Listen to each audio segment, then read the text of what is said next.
Bien, ahora sí le quiero dar la bienvenida a Silvia Guevara, y es abogada, como hemos dicho, especialista en temas electorales. Bienvenida. ¿Qué tal? Gracias por la invitación.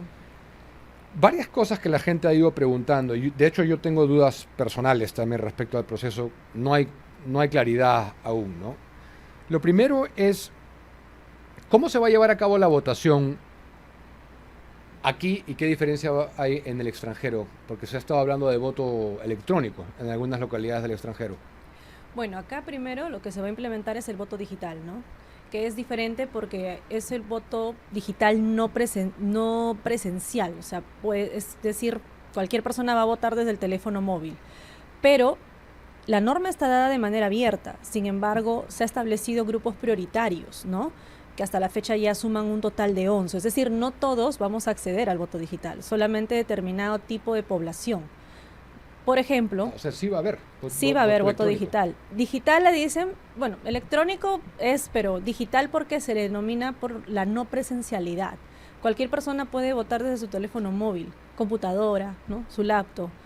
Y se ha establecido un avance progresivo por grupos prioritarios. Por ejemplo, personas que tienen discapacidad, por ejemplo, miembros de las Fuerzas Armadas, la Policía Nacional, el personal médico, inclusive también el personal y servidores de los organismos electorales, ¿no? De los tres, entre otros grupos más que han ido cada vez más creciendo, y eso lo ha ido determinado la OMPE. El objetivo es que aquella población, por ejemplo, en el caso de la policía que se desplaza, ¿no? Sobre todo en ese día del sufragio a otras ciudades, puedan ejercer el voto, al igual que también quienes conforman parte del Cuerpo General de Bomberos. La verdad, en un escenario tan complejo, quizá cabe preguntarse cómo finalmente va a funcionar esto, porque va a meritar bastante logística, pero sobre todo se está ahorita difundiendo mucho para que los peruanos que están en el extranjero puedan acceder al voto digital. Ok, pero, o sea, acá los que estamos aquí en Perú, el común de los mortales no vamos a votar de manera No. digital electrónica. Tendremos que ir al centro de votación y mayores, ¿no? No. Con complicaciones, Solamente son grupos prioritarios que son determinados, como te mencionaba. discapacidad. Los que tienen discapacidad y que se encuentran en el registro CONADIS, el personal de las Fuerzas Armadas, Policía Nacional, estamos hablando de los que pertenecen en este caso a los organismos electorales, los que son médicos, los bomberos, entre otros grupos adicionales que se han ido añadiendo. Sí. Ancianos no, necesariamente. No.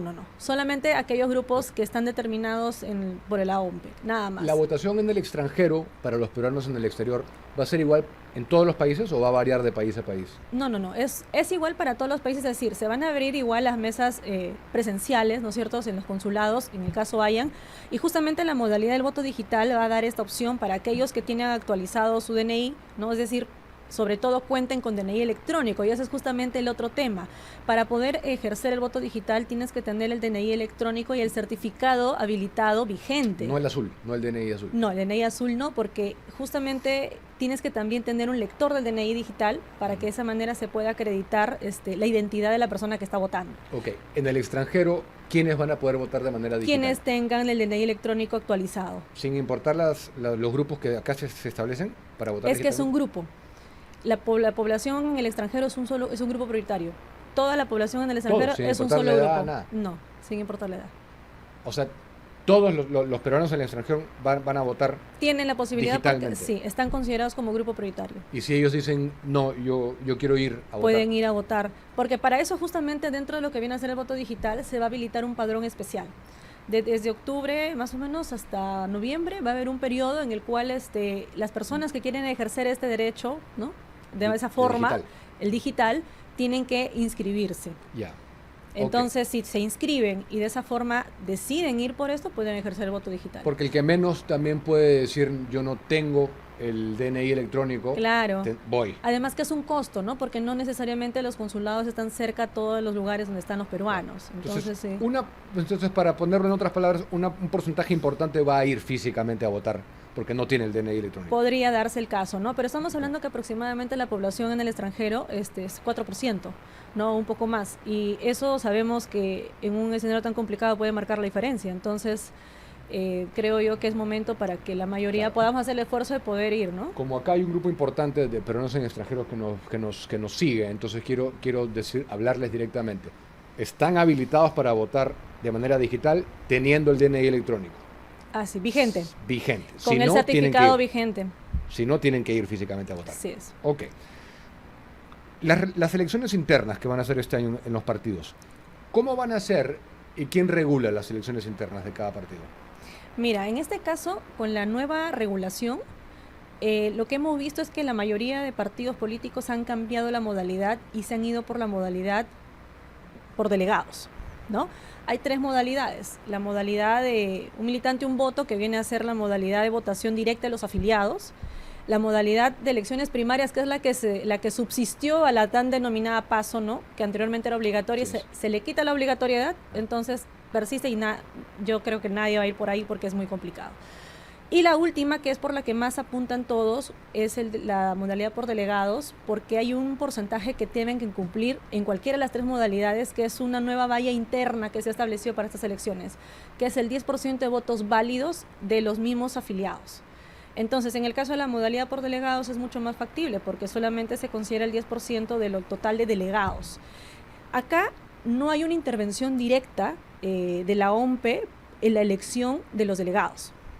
Únicamente va a poder coadyuvar a la labor al momento que sea la votación, cuando ya estén elegidos estos delegados. Entonces, el nivel de intervención que van a tener en este momento va a ser muy, muy reducido y muy diferente a como había anteriormente, por ejemplo, con un aspecto que ahora los partidos tienen mayor responsabilidad. Antes, el jurado, habilita siempre una plataforma que permite a los partidos cotejar la información de los candidatos. Ahora, ya no es obligatorio que se presente en la declaración jurado GEVID ante el jurado, es decir, antes el jurado de alguna forma ayudaba a los partidos en el filtro interno con esta declaración jurada, que también podía ser materia de revisión. Ahora no, ahora los partidos tienen totalmente la competencia y la responsabilidad de filtrar adecuadamente. Caso contrario, una vez que se termine esto para el 23 de diciembre, que se tienen que presentar las listas, lo que va a suceder es que si no han hecho el filtro adecuado, pueden ser materia de tachas o de exclusiones y finalmente van a tener un problema enorme, ¿no? Entonces, el nivel de intervención es más que todo, principalmente, la responsabilidad de los partidos. O sea, pero los delegados no se contradice con un militante, un voto. Es otra modalidad. Pero el APRA ha dicho que va a ser un militante, un voto. Seguramente mantiene esa modalidad de elección. O sea, uno puede elegir. Los partidos establecen en su estatuto y su reglamento electoral la modalidad que van a elegir. Y en el caso de los que, por ejemplo, vayan por la modalidad de delegados, la militancia elige delegados. Y luego los delegados votan. De esos delegados, lo que se exige es que los candidatos sean elegidos el 10% de los votos válidos de los delegados, con lo cual es mucho más factible. O sea, por ejemplo, si hay 100 delegados, 10. 10.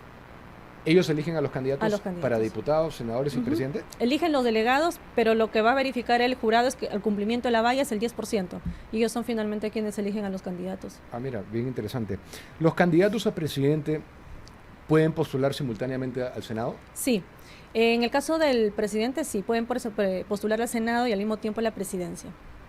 Sí. Como era antes. O sea, eso sí, pero siempre y cuando estén afiliados, ojo, porque en el caso de la fórmula presidencial, se le denomina fórmula presidencial técnicamente, pero para que lo entiendan es presidente y primer vicepresidente y segundo vicepresidente.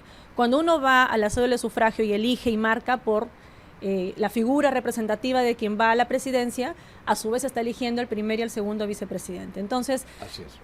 En este caso, los 3 tienen que estar afiliados, y eso sí o sí. Entonces, quien va a postular al Senado puede postular como candidato al Senado y al mismo tiempo a la presidencia, pero tiene que estar afiliado. Caso contrario, no podría, ¿no? Eso siempre ha sido materia de discusión, ¿no? De si es ético o no, ¿no? Sí, porque a veces justamente lo que se apunta a cuando uno quiere asumir un cargo público es a definir precisamente la motivación y el objetivo de la postulación, ¿no? Entonces, pero bueno, es una opción que está ahí y finalmente ya la ciudadanía tendrá que elegir. Pero ¿cómo votas? Entonces, si ya, por ejemplo, Perico de los Palotes está pidiéndome el voto para presidente, ¿simultáneamente me ofrece un número que yo debo marcar para senador? No necesariamente, porque en este caso se tendría que acreditar su participación en las listas respectivas, ¿no? Porque en este caso la cédula de sufragio está conformada por cuando uno va a ir, por varias columnas, ¿no?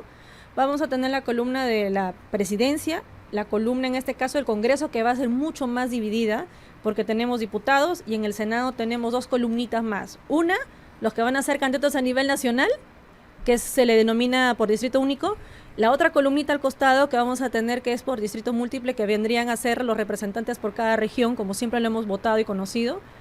Y la otra, la final, es la del Parlamento andino. O sea, van a haber 25. Van a haber 5 regiones. columnas, claro. Entonces, esa es otra pregunta que tengo. por cada una de estas se presentan listas. Entonces, tienen que acreditar a las respectivas listas. Y bueno, ya dependerá finalmente cómo es que al momento que subsisten estas listas, ¿no? Pero la opción está ahí. Claro, pero para cerrar esta idea de los presidentes que podrían quedarse en el Senado, ¿tengo yo que marcar un número del Senado para que él se quede o se va a quedar por arrastre? No, se queda al momento de la postulación conforme fue presentado, ¿no? Es decir, si postula como candidato para la presidencia y al mismo tiempo como Senado, los votos que acumule en este caso y no llega a ganar, se consideran de la columna de senador y va a tener que hacer nuevo. Van como si hubieran votado para él para el Senado. Claro, depende mucho cómo se presenten las listas. Si se presenta como candidato al Senado y al mismo tiempo a la presidencia, porque acá hay como una duplicidad, ¿no? Yo voy al mismo tiempo a las dos listas. Voy como al Senado y voy también a la presidencia.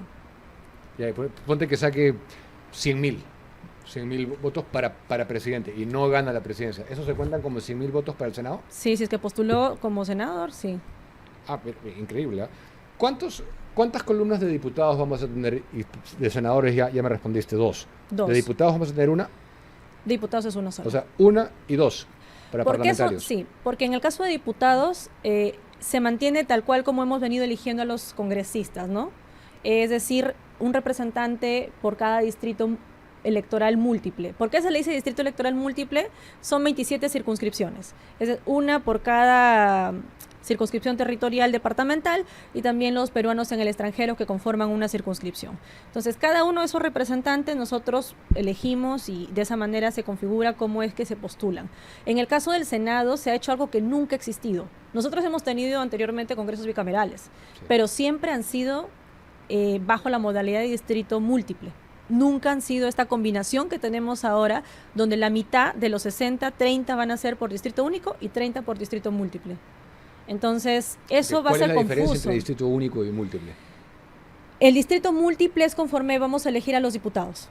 Un representante por Cajamarca, representante, ¿no? O sea, por su zona, por decirlo así. Y además los peruanos en el extranjero. Y en el caso del distrito único nacional es un candidato a nivel nacional. Así como el Parlamento andino. Sin importar de dónde sea. Sin importar de dónde sea. Entonces puede ser ahí justamente la crítica iba que es muy probable que las listas concentren mayor cantidad de candidatos que sean de Lima.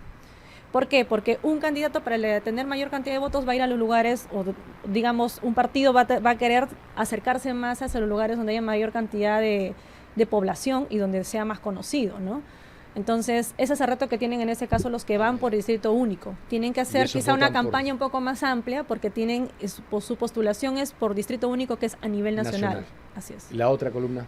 La otra columna es del Senado por distrito múltiple. Ese es como diputados. Como lo mismo que diputados, ¿no? Puedo votar por Lima. Ajá, exactamente. Okay. Y luego el Parlamento andino, que es otro cantar también, ¿no?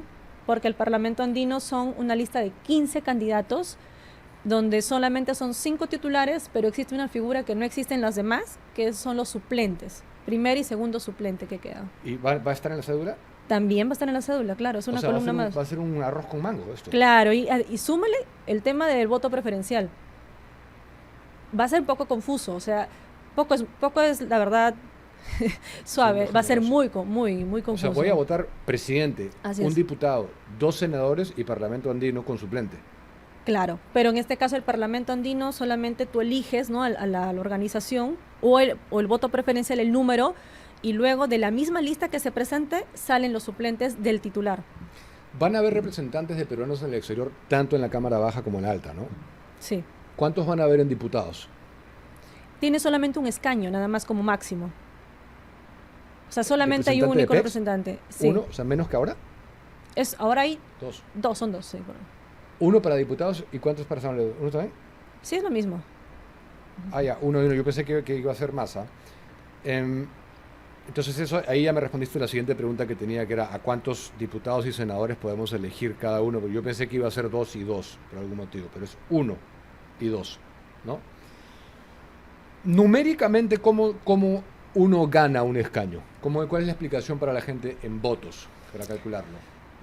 El cálculo es muy complicado de explicar porque es un cálculo matemático. Nosotros tenemos un sistema derivado de algo que le denominamos el de Hond o el de D'Hondt, que es un sistema. Hay sistemas dentro de los sistemas electorales que son, por decirlo ya, como fórmula matemática. Y nosotros tenemos una derivación del sistema de D'Hondt que le denominamos cifra repartidora. La cifra repartidora tiene una matemática para poder aplicarlo, pero en buena cuenta, antes de llegar a aplicar la cifra repartidora, primero lo que se va a obligar es que se pase la valla electoral. Okay, que esa es otra de las... Sí, y eso es la parte más complicada porque va a dejar fuera a muchos partidos, ¿no? O sea, es decir, va a conllevar probablemente que muchos de ellos pierdan la inscripción al 2027.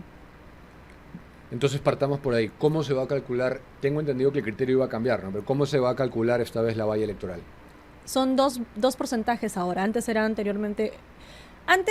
dos porcentajes, pero bastaba con que cumplas uno de los dos. Ahora es obligatorio los dos. Es 5% del número legal de representantes al Congreso, es decir, 3 senadores o 7 diputados, más 5% del número de la votación válida al Congreso. Las dos tienes que cumplir. Tienes que cumplir las dos, ¿no? Si cumples el 5% de votos válidos al Congreso, luego tendrán que ver si cumpliste con lo mínimo, que es por lo menos tener 3 senadores o 7 diputados. Si no logras eso, no pasas la valla. Y si no pasas esa valla, no vas a estar dentro de lo que viene a ser el cálculo de la repartición, ¿no? De la cifra repartidora de los escaños finales para el Congreso. ¿Tienes en mente cuánto es el padrón habilitado? No, hizo un simulacro, no recuerdo bien exactamente el número, te mentiría, sería algo más o menos de 20 y tantos millones de peruanos, ¿no? Pero... Sí, la vez pasada creo que fue 22, no sé, pero pongamos que fuera ya 25 y van a votar 20. Entonces, los votos válidos de 20. No, los votos válidos al Congreso, claro, que se emitan en ese momento. Ya, pero presumiblemente si votas, vas a votar por el Congreso también, ¿no? Claro.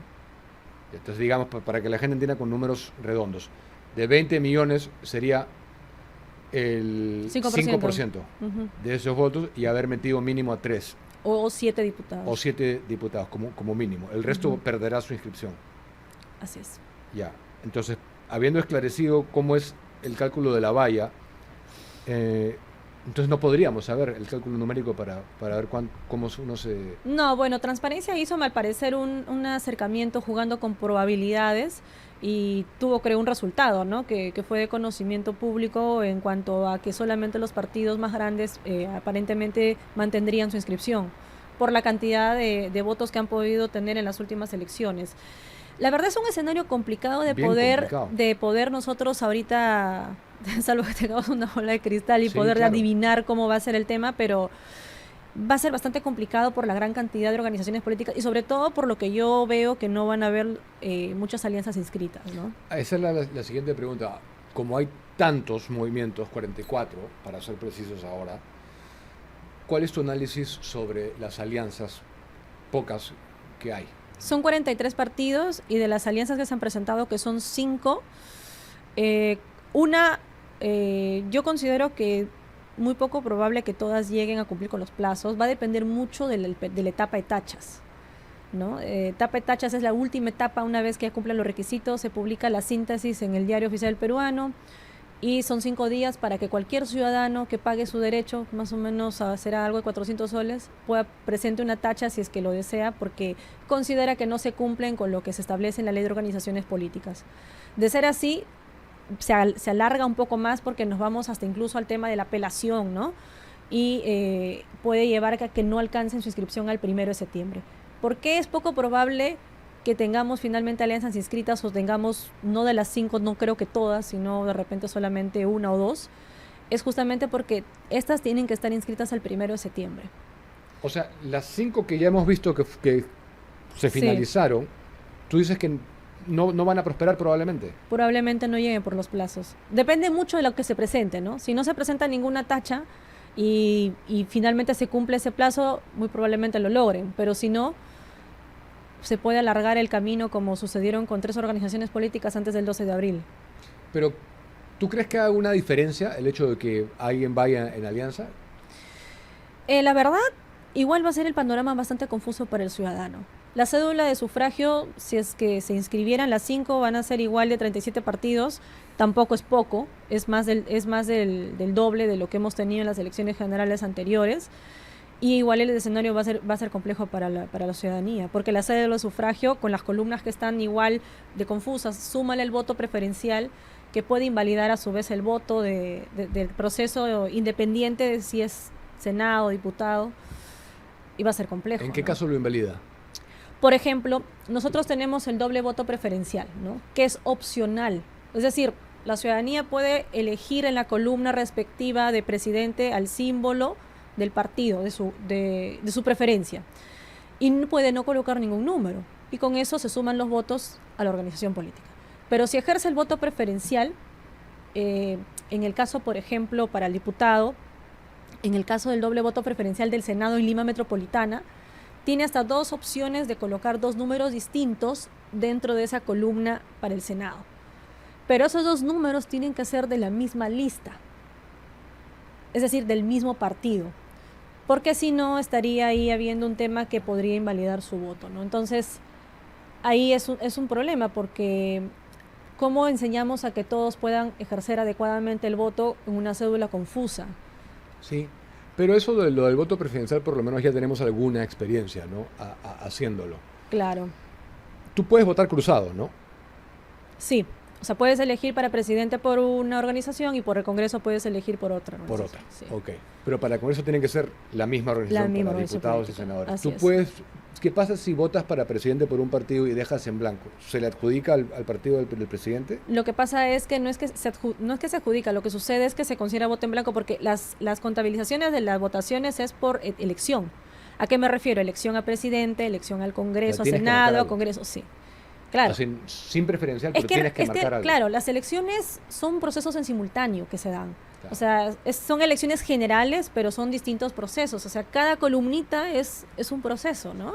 Es un tipo de elección. Entonces, la votación se considera por tipo de elección. Así es. La plancha de presidente y vicepresidentes no puede contener invitados, ¿no? No, todos tienen que estar afiliados y tienen que cumplir. Ahora ya no con el tema de la alternancia, pero por lo menos tiene que haber una mujer, ¿no? O sea, ¿Eso sigue en curso? Sí, bueno, se modificó, ¿no? Antes era el tema de que si el candidato a presidente era varón, el primer vicepresidente tendría que ser mujer y el segundo o varón. Ahora ya no hay ese tema, pero sí tienen que asegurar la participación de una mujer. O sea, de alguna manera sigue. No, eso sigue vigente, claro, Okay. pero ya no está la alternancia que existía, ¿no? Ok, pero dentro de los 3 tiene en todos los partidos que haber una mujer. Así es. ¿Cuántos invitados puede haber a las listas parlamentarias? 20%. 20%. 20%. Para diputados y senadores. Sí, y 30% para las regionales y municipales. ¿Va a variar la multa? La multa por no votar, no tengo en mente ahorita cuál es el monto exacto, pero entendería que eso va a tener que ser determinado si no se ha modificado. ¿Y cuál es, para terminar, cuál es el análisis que haces de este sistema electoral que tenemos? Que amerita replantear muchas cosas y realmente apuntar a una reforma que considere varios aspectos, ¿no? Uno de los que yo vengo haciendo mención tiene que ver con el tema de las circunscripciones electorales, ¿no? El tema de la representatividad, el tema también del método que se utiliza para el cálculo nos ha funcionado bien, pero igual amerita poder revisar. Casi no hay muchas propuestas con relación a temas a profundidad con relación a los sistemas electorales y sobre todo al sistema partidario, más que el sistema electoral, ¿no? Con relación al pluripartidismo que tenemos, pero hasta qué punto eso termina siendo positivo. Pero con respecto a las circunscripciones, ¿qué cambiarías exactamente? Yo colocaría más el tema de la representación por tipo de población también, ¿no? Por ejemplo, en el caso de la población de las comunidades indígenas, ¿no? Que no hay un tema de representación directa, la cantidad inclusive de cómo se viene considerando a nivel de las 27 circunscripciones, ¿no? Que son todas departamentales. Lo que pasa que, ¿sabes qué sucede? Hay bastante resistencia con relación a la población por la cantidad del número de representantes que tenemos en el Congreso. Y lo cierto es que a nivel, comparativamente con otros países, nosotros estamos subrepresentados, ¿no? Sí, ese fue un argumento a favor de la bicameralidad. Sí. O sea, pero tú estás de acuerdo con eso. Pero que lo de la circunscripción ya se incluye a poblaciones indígenas, ¿Pero estás a favor de qué? ¿De como de distritos uninominales? ¿Qué cosa es lo que se variaría más específicamente? Yo variaría más un poco la elección del tipo. Lo que pasa es que nosotros tenemos circunscripciones más basadas en territorio, ¿no? La única circunscripción que no es territorial son la población de peruanos en el extranjero. Entonces, replantearía un poco más para poder hacerlo un poco más estándar eso. Pero finalmente, eso no es la base de todo el tema, ¿no? Son varias aristas. Sí. Van desde la parte de fomentar también adecuadamente y regular mejor la parte de las alianzas. Por ejemplo, ahora va a haber una coincidencia porque con la elección de las regionales y municipales también se van a conformar alianzas para las regionales y municipales. Entonces, va a ser también igual otro tema porque no está adecuadamente desarrollado, ¿no? Si Y uno va en alianza, la valla sube, ¿no? 6%. ¿Eso no se debería invertir? Se cambió.